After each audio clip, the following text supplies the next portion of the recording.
Hey everyone, how's it going? So, we're at Wednesday. Market's been up for 3 days, 4 days. Been doing good. Things are looking up, aren't they? And so, that's what I'm going to start off with is things are looking good. But, the big but is, don't let it blind you. Okay? Remind you that easy to get blinded in this market. You have to not let it blind you that the market's up. But we all know that it's probably going to come back down in the 6 range when it hits 7,500 or so. So unless something else randomly happens, we have to test. So we hit up, we have to come back and test, and then we'll go back up again. So kind of prepare yourself for that because the market's gotten bullish, and I'm starting to see a little bit of FOMO going on again. People saying like, oh my God, it's gone up 40%, EOS this, and VeChain that. And it's like, yeah, they are doing really well. There's some really good calls coming on, but don't get overhyped, okay? Now, just before I get into the thick of things, if you guys are watching on Facebook, give me a like and share if you could, please, and thank you. And if you're watching on YouTube, click that like button, click that subscribe button, show some support to Coach K. I do appreciate it. I do. All right, let's see who's here, and we'll get started. So, Sean, what's up? Oh, you changed your last name. I see that. Yeah, I know who that is. The last name now. Steven, nice to see you. Sue, Mario, Robert, and Ross, and Richard. Lewis, check out the new Daptron chat. Yeah, Alvaro was telling me about that one too. Big things coming. Awesome. Jose, nice to see you. And London, what's up? Yo. Oh, who we got on YouTube? We got Dominic, and we got Michael, and we got Alex. So what's up, guys? Hope everyone's doing really well. I want to kind of break down a couple new concepts that I don't always talk about for you today, because I think that, yeah, I don't want to be boring. So let's get you going and get you some cool stuff where we're headed. So let's see. I've been hearing good things about Stellar this week. So have I. XLM, I put a trade in on the bot. It's still waiting. It's gonna have something big happen, I think, soon, so it's just a matter of time. Nice surprise show last night on YouTube. Couldn't comment for some reason. Yeah, I don't know what the hell's up with that. Seems like some people can comment. Maybe you weren't logged in, London, potentially. I don't know. But maybe YouTube's also censored me. Who the heck knows? Either way, we just do what we do, and hopefully it all works out. Have you checked out the voting? I'm making around 300 TRX a day. I haven't, Lewis, man. I've been too busy with all the other stuff I'm working on, but I will check it out when I do have more time. I will definitely do that. Check this guy. Great guy. All right, I'll take a look at him. Matchup. I'll keep it for another day, obviously, but yeah, I'll take a look. And I wonder who it is. I'm just curious now. Who are you talking about? Oh, leading trader. Yeah, I've heard of this guy before. He's trading education. Yeah. Yeah, he's a good dude. Seja, what's up? All right, I logged in, but they said I need to have a channel to comment. Really? I'll look into that, London, because that doesn't sound right at all. Oh, So, all you guys know that I am an advisor to Veracity. Their Genesis token player is actually ready now, and I might be using you. They're actually doing something really cool, guys. This is so smart. They're gonna actually use YouTube and embed the YouTube video in their player. And what will happen is when I do a video, you guys will watch it, and you'll get paid in tokens to watch the advertisements for my videos. So they're basically using the YouTube technology that's already there, and then they're gonna add on top of it their token player. So genius, just genius. I love it. So yeah, that's coming. So that's a really good thing for mass adoption as well.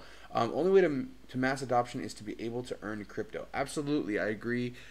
Every business is going to eventually get there. You know, it's just there's a lot of stuff that all you guys, unless you're going to a lot of conferences and meeting people that are in the tech industry, you're not seeing what's actually going on. Like I had a meeting yesterday for lunch, and these guys are like really the tech gurus in crypto, some of them anyways, and they're telling me like, you have no idea what's coming. And I'm like, you're telling me I don't have an idea? You got to tell me what I don't know. They start telling me like, oh man, that's UI is coming. It's gonna make it so easy to buy crypto. It's gonna make it so easy to sell crypto. Your grandma's gonna have it. Your uncle's gonna have it. Your kids could even use it. You even have things like Pigsby and ICO, which is actually bringing cryptocurrency and wallets and teaching kids from 6 and 7 and 8 years old. So that's also coming. So there's big things happening in the space underlying, and really what happens in this time when all the people have been shaken out, all the Moon and Lambo people aren't really, you don't see that anymore, do you? Only for memes and jokes. The people that are in crypto now are the true believers, and there's a lot of positive networking happening in the space, and it's really awesome. So keep all that in mind. Michael says, what do you think's being built with Gemini Exchange and Bach being hearing rumors? What do I think? I don't have to think. I know what's being built. They're building platforms to be able to hold large amounts of Bitcoin, which eventually, hopefully for them, they'll get ETFs will be approved, and somehow the Bach Exchange will link to the CBOE or do their own ETF once the CBOE gets theirs. Something along those lines. Now, this is speculative because I'm not a speculative. But the point is that, you know, where we're going with the market, okay, in terms of Bach Exchange, that is going to bring a lot of users and money into the space, and it gives a lot of validity, and they also have insurance and so on and so forth, and they have a track record, which is the most important part. People trust people who've done the same thing for many years and done it well. Bach is bigger than ETF. ETFs already exist. Canada's opening an ETF. Sweden has an ETF. There's going to be more countries that have ETFs, but that doesn't mean always the best thing for crypto either. There's this lady, I can't remember her name, I think it's Tracy or something, and she does this, she's from the Wall Street, and basically starts talking about how, you know, right now we have oil-backed loans, we have, not oil-backed, we used to have gold-backed and oil-backed loans. Now we have like IOUs. Okay, so if you ever seen the movie Dumb and Dumber, where they make IOUs for all the cash they spend, that's basically what we're doing. Like, oh, this is an IOU, it's worth gold, and that's why the dollars have actually gone down, because like here's an IOU for money that we're going to print off and put it in a bond, and you're going to buy it, and it's not going to be worth anything. This is what's going on in the world right now. This is why crypto is ever so needed. YouTube never started? Really? It started for me. Yeah, I'm on YouTube right now. Just reload the page. Yeah, Liquidity 101. I mean, what the thing that most average people that are new to crypto don't understand, when you say liquidity, what does it mean? So this is a really good important piece, because people hear liquidity and they're like, yeah, money. Well, it's not exactly that. It's being able to buy, sell, exchange your crypto for goods. A lot of people don't understand that liquidity is so important for cryptocurrency or anything to actually do well. So if oil didn't have liquidity easily, it wouldn't do well either. So it really comes down to that fact, and so that's what we need to understand. I had to come here to see you. Leroy, reload there. That's weird. There might be two links. I did a video this morning, so you might be linking up to that video. Go to this video. Just go to my YouTube channel and or go on Facebook and then click on the link to my channel. One or the other. Okay, so Manya, it's good to see you this morning. It's playing on YouTube. Thank you, David. That's what I thought. It says 3 people waiting for me. Huh. That's really weird. YouTube has 2 links for today's show, not one is showing. Huh. Interesting. Sorry about that. I don't know why there's 2. There was one that I did this my morning, your guys' night, and now I'm doing one morning, or one evening, your guys' morning. So that's probably why.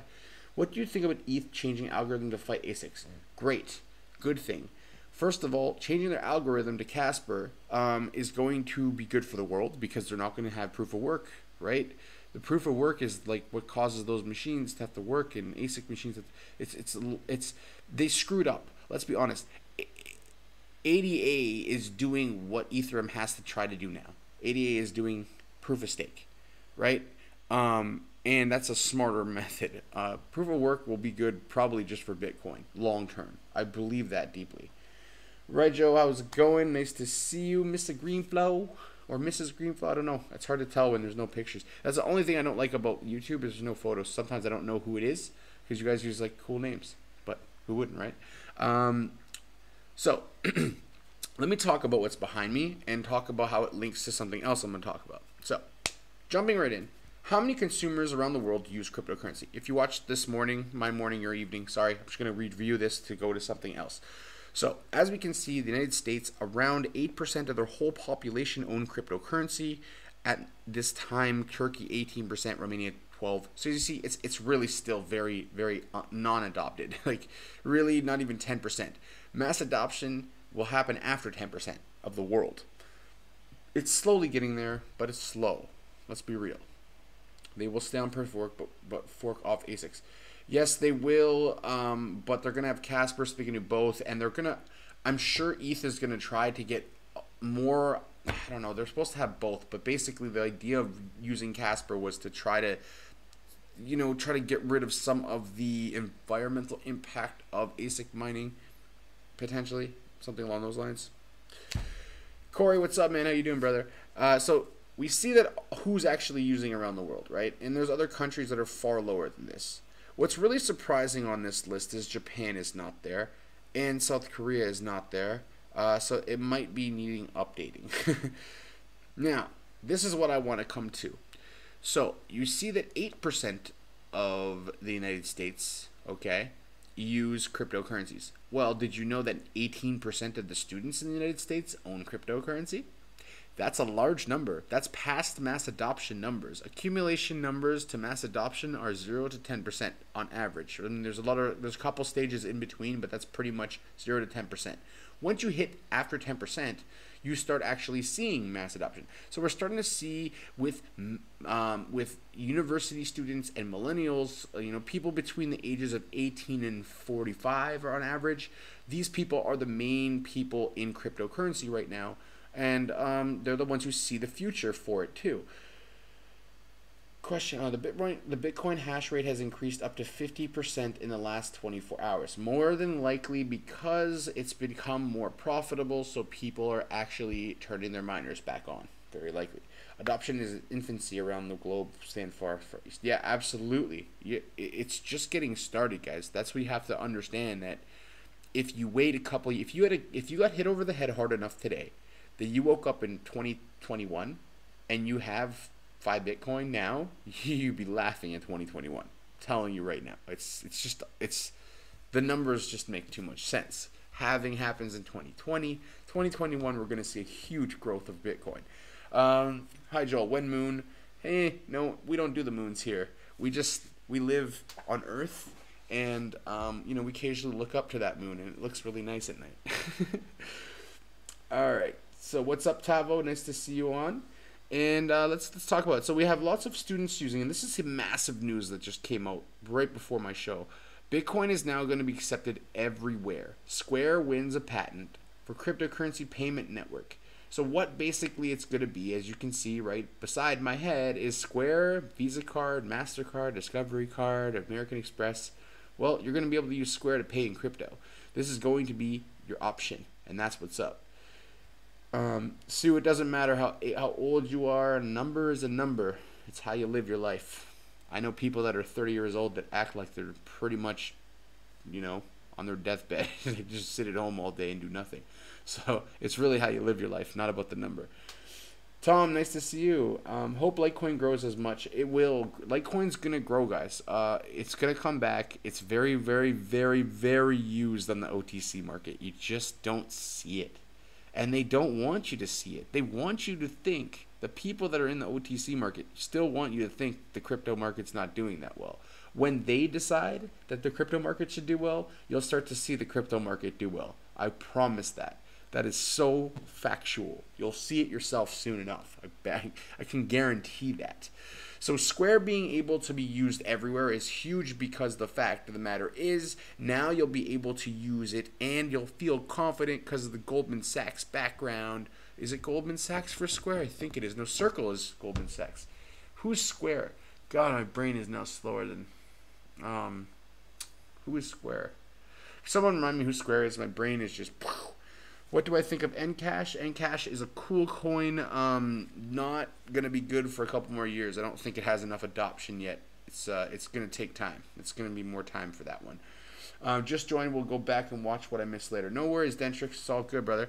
But yeah, so Square. If you guys remind me, if you remember who is behind Square, I think it's not Goldman Sachs. I think Goldman Sachs is Circle. It's gonna drive me crazy until I remember. So one of you guys check out for me. In the meantime, but the fact of the matter is now you have this legit thing. What's up, Peter? Now I know who it is. That's what's up. What I think of Encash, great trading coin, guys, because low sat coins, when they're showing they should go up very fast. I mean, I called what did I call Encash? What it was 98 went to 110. It was a nice 12%. There's ways to make money in this market, guys. You just have to know how. So, interview with a Coinbase. So this is why I was saying about, it's almost a year ago, I was saying when we're in the bull run, during the bull run, I said we need regulations, and some people just shit on me hard, okay? Jack Dorsey, there we go, baby. That's what's up. And isn't Jack Dorsey the CEO of Twitter? Is it CEO of Twitter?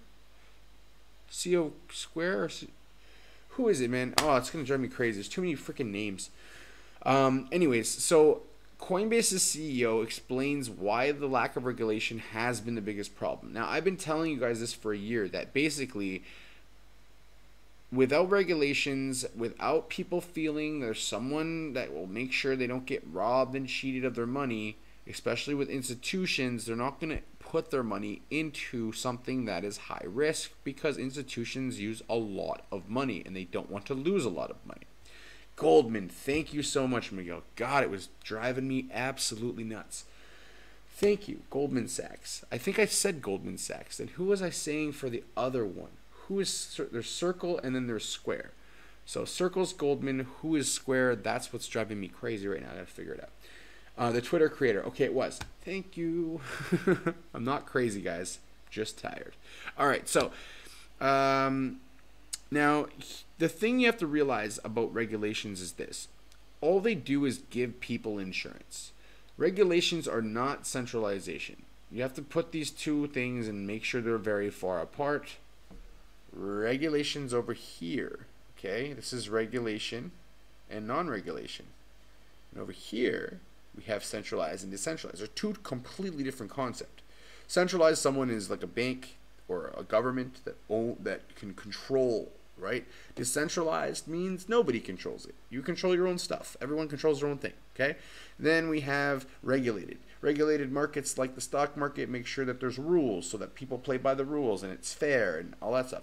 Unregulated markets like the crypto market last year, anyone can do pretty much anything. There wasn't really rules for anti-money laundering until the end of the year. There was a lot of, a lot of gray area, we say. And because of that, and because crypto has been used for crime and stuff, people attach negative connotations to cryptocurrency, which makes sense. Now, if we really think about it in a bigger grand scheme of things, we can understand as an institution, if I'm Walmart or a big company that has a lot of money and I'm going to invest in something, I don't want to invest in something that's high risk, especially when I'm doing high amounts of money. If I'm investing $1 million of people's money, I don't want to lose a lot of it, so I'll invest to make 50 grand a day instead of invest to make 150 grand a day and take a high risk. This is what you have to think about. So when these guys want to get into the market, They want to get in the market when it's kind of stable more than it's up and down and all over the place. What you're starting to see with Bitcoin, it's kind of stabilizing a lot more, where it doesn't like jump crazy, jumps $200, $300, $400 a time and then comes down a bit and stabilizes, but it's not doing anything what we saw last year, which is not a bad thing actually. Goldman, major investors in Square. Okay, so I wasn't crazy. Goldman is both Circle and Square. It makes sense, but it was driving me nuts not to know for sure. So thank you very much for giving me that. Brian, you're a good dude. All right, so regulations are good. They're not bad. They're only bad if what they said in Japan was we don't want to make it overregulated. That's bad. Overregulation is like what the stock market is now, where you have to pay up almost the $500 million to get a proper IPO done. No one wants to spend that kind of money. To be honest, who the hell wants to spend that kind of money? So they rather do an ICO, or now what's going to come out as an STO. These are going to solve problems, and STOs are really going to solve the problem because they're going to basically tokenize the stock market and bring new rules to the space, which are going to make it better. Simple as that. What's up, Sermon? How you doing, brother? All right, so I want to talk about ETH prices. So ETH, obviously, we've seen dump hard. Let's be honest.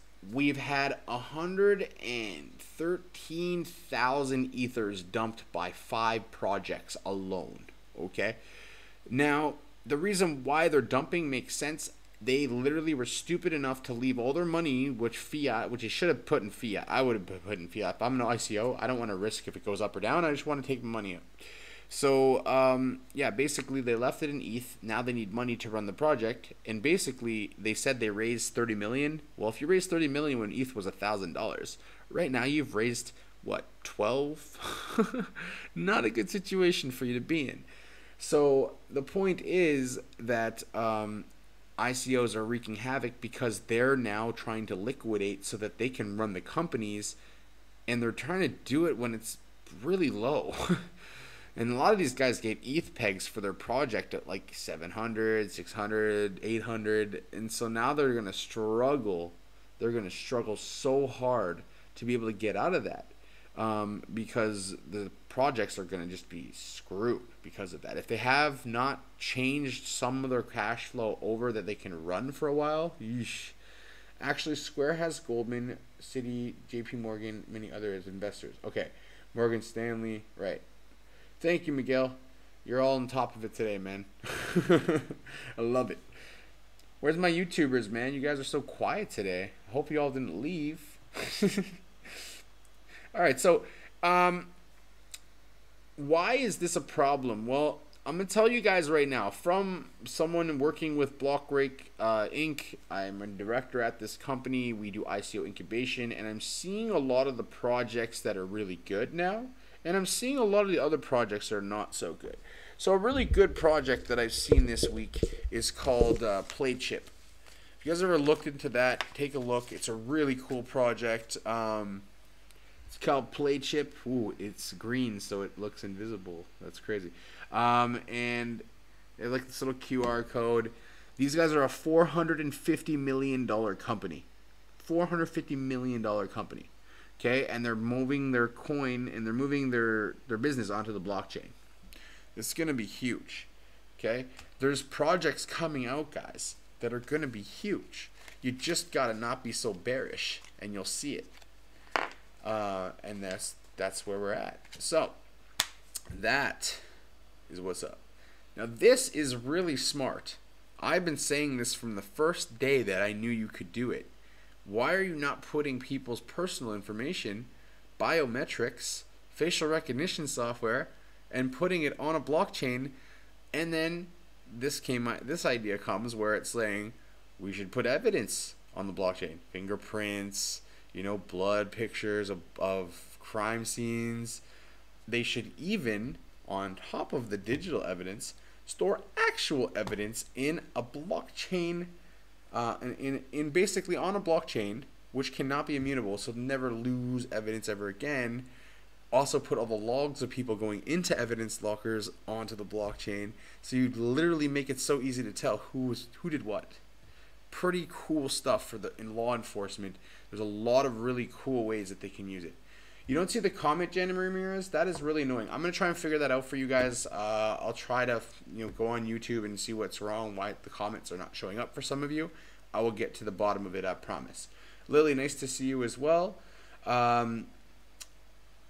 So, piloting a project for this is really interesting and very, I think it's interesting. Now, having the real evidence on a blockchain would be even better, but I don't think they can do that. They could put the itinerary on a blockchain as immutable, which would be really cool because then the evidence is never lost. It's immutable. You can't change it. You can't say the evidence was never there. So that would solve a lot of bad cases with some corrupt people. So that's an idea. And a really cool thing, not just evidence, but just having kids' fingerprints on a blockchain, right? And using blockchain technology when you fly in and out of countries. Using blockchain technology instead of a passport. Using biometric facial recognition software that scans your iris and stuff like that and does facial pinpoint recognition to make sure that you are who you are at the airport and not, being an imposter. There's so many cool things that they can use blockchain for and other technologies integrated into the blockchain.